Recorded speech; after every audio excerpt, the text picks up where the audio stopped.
Thanks for tuning in to the highlights from day one of the 2023 Project Edward Week of Action.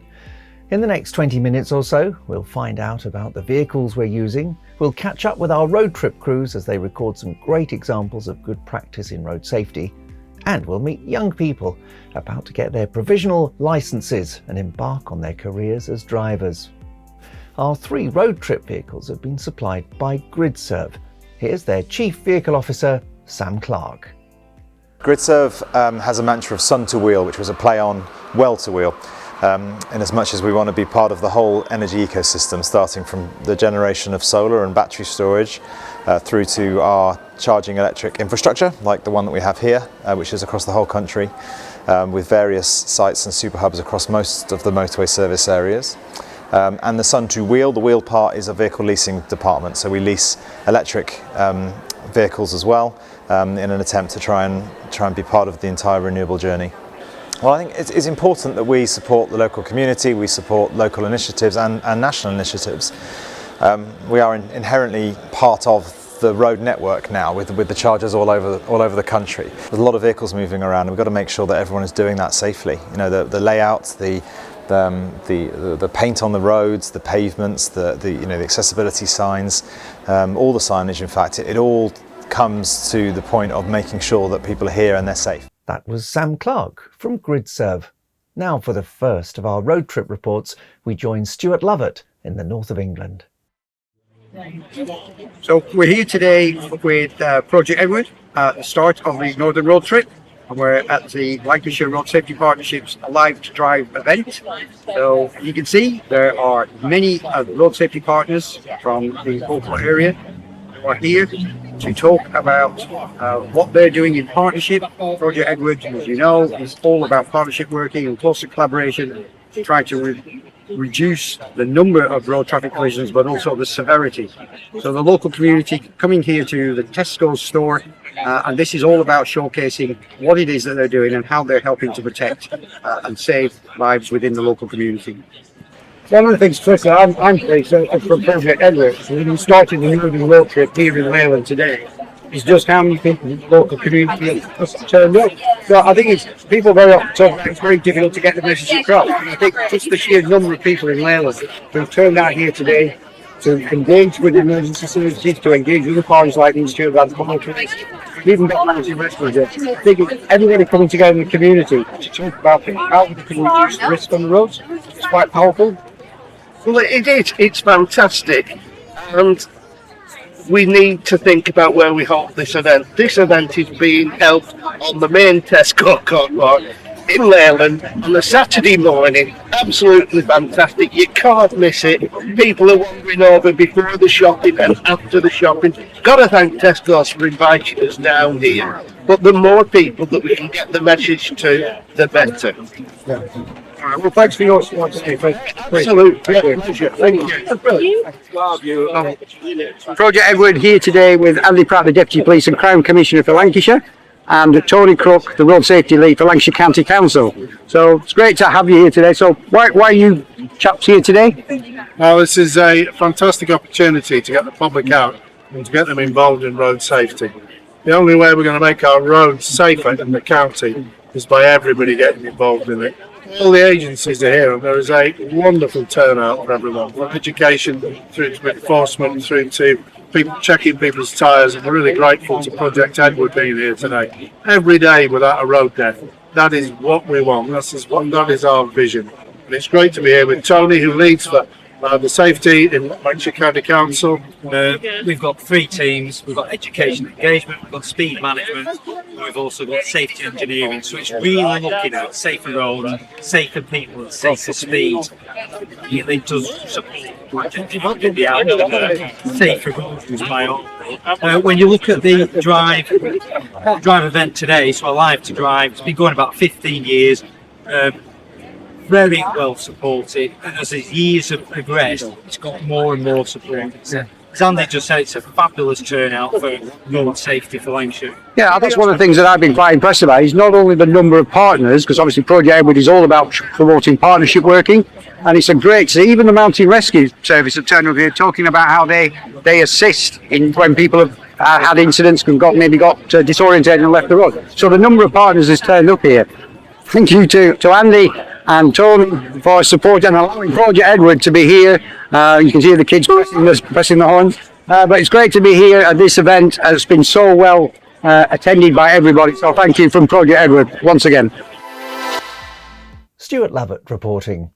During this week, we'll be meeting young people from two schools, one in West London and the other in Mid Wales. Today we hear their thoughts about learning to drive. Will they bother? Do they need to? Driving opens up a lot of opportunities in life. It lets you do sort of certain jobs that you might not be able to get if you don't know how to drive. It's a very good experience, and it very opens your eyes to really see how people drive, and you can see where, and also it kind of opens your eyes to see how accidents could be caused. Currently there is no need to drive because all of my activities that I do outside of school and in school are all close to the area I live, so there's no need, but I shall have to learn to drive pretty soon. Personally, I'm someone who wants to travel. I want to experience a lot of things, and I think being able to get myself to and from those places is going to be very important. It feels like a very grown-up thing. It feels like a very important thing. Maybe not something that you dream about as a little kid, but once you get to it, it's like, oh wait, this is really exciting. I think driving is more of a thing of freedom. I really want to explore and go places, so freedom is the main factor for me. Well, I was waiting till after Christmas, the Christmas break, to sort driving lessons out, because at the start of the year it was quite hard to find lessons, but now I think it's just setting a date to book lessons, take the lessons, and then evaluate and take my test. I need to book a theory, but yeah, that's all part and parcel with it, I think. I'm not turned 17 yet. I still have to rely heavily on everybody else to take me around everywhere, but hopefully as soon as I turn 17, I'm going to take driving lessons, start driving, and then I'll be obviously less reliant on other people. I heavily rely on lifts from parents, friends, or other people I know. I occasionally use the bus when convenient to get to places such as work, but very often there aren't buses that suit my time. So I've got my first lesson booked on my 17th birthday. I'm very eager to get started. I feel at the start, because I've never sat behind the wheel before, it was kind of slow, but now I feel kind of confident, and I'm just looking forward to passing my test bin. Students from two schools talking about learning to drive. We'll join them again later in the week. Now here's an update from our road trip crew who spent Monday in Llandrindod Wells at a symposium organised by Mid and West Wales Fire and Rescue. Our reporter is Ian Greenman. Good morning everyone, it's Ian Greenman from Car 2 today, and myself and Keena, we've just arrived at Llandrindod Fire and Police Station, and we're here for a multi-agency event today with Welsh Fire and Rescue Services, Police Forces and a couple of other key partners. The main theme today is the Welsh strategy, how we're looking to reduce road deaths and improve road safety as a whole. Really looking forward to today to meet the small faces. Brings me back to one of my old stomping grounds, and let's see what the day brings. So I'm Danielle Matthews. I'm the Roads Policing Inspector for South Wales Police. I'm also in charge of the Road Safety Commercial Vehicle Unit, and I've got Inspector oversight of Go Safe for South Wales Police as well. So we've worked with the fire service and other emergency services on a regular occasion in regards to options exercises. Options exercises are where we work closely with the fire service, who normally provide the location and staffing, to provide road safety videos to offenders that may be caught perhaps driving without seatbelt. We pull them in and we give them the option. The name's in the title, including the title there. So you can either have a traffic offence report for the offence, or you can go watch a short presentation from the fire service which highlights the importance of wearing a seatbelt. Thanks Danielle, great input there from South Wales Police on behalf of the Welsh Police Forces. Let's go and have a little chat with some of the other key partners. MIB is a not-for-profit organisation, and we're there to help the victims of uninsured and hit and run driving, and we have about 500 claims a week, so it's quite a significant issue. And part of my work is to liaise with law enforcement agencies, Department of Transport, Home Office, to try and really drive down the number of uninsured vehicles on the road and try and get more vehicles on the road with insurance policies. Thanks, Paul. A really good perspective there from the Motor Insurance Bureau, telling us some key things there. Probably some of us have forgotten since COVID.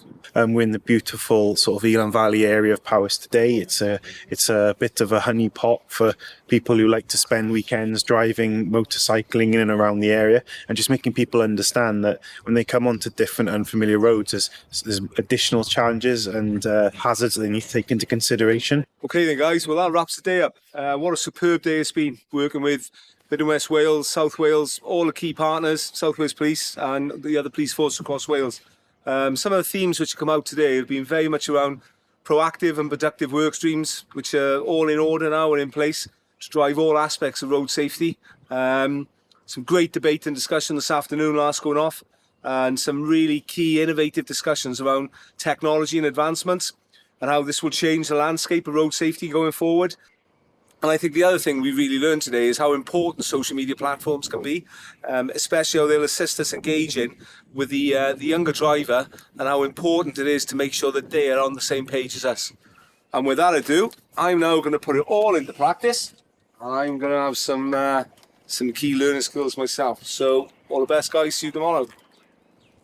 Ian Greenman in Wales. The week of action saw our friend Graham Feast chair his last ROSPA National Road Safety Committee meeting in London, just one of the very many things he's been involved with during a lifetime devoted to road safety. He talked to us earlier about how the agenda has changed over the years and what advice he has for his successor. I think what we've learned about a lot of the issues over the years and the research which has been done gives us a completely different focus on what we might try to do. But we were talking about speed 12 years ago. We're still talking about speed nowadays. We've got a lot more technology which tries to help guide and indeed deal with offenders which actually don't stick to the speed limit. We were talking mobile phones 12 years ago. We're still talking mobile phones now, but we're actually having to recognise, as we will be doing as one of our items at the meeting, that the use of a mobile phone is a lot different now than it was 12 years ago. So it is about doing that. And it is about formulating common sense, realistic policy. It's not a question of being, we shouldn't do that ever because the world's still got to work. And people have to realise that. And to a large extent, it's about nowadays managing a risk. As well as it is about giving positive messages. It's about managing the risk of making people realise that there is a risk to the activity of moving around in whatever mode of transport you're in, or even if you're just walking, and you do the best you can because you've still got to move around. Graham Feast. Now an update from Darren Lindsay and the third road trip, which was in Sussex on Monday. It's really about celebrating what's going on in the community when it comes to Community Speedwatch. And Sussex does have one of the largest community speedwatch teams in the country. So we're going to find out a lot more about that. And we also have the privilege as well of having the Chief Constable, Joe Shiner, in our company today. So I'm really excited to see what Joe's got to tell us about what Sussex is doing, not just for today, but for the rest of the week.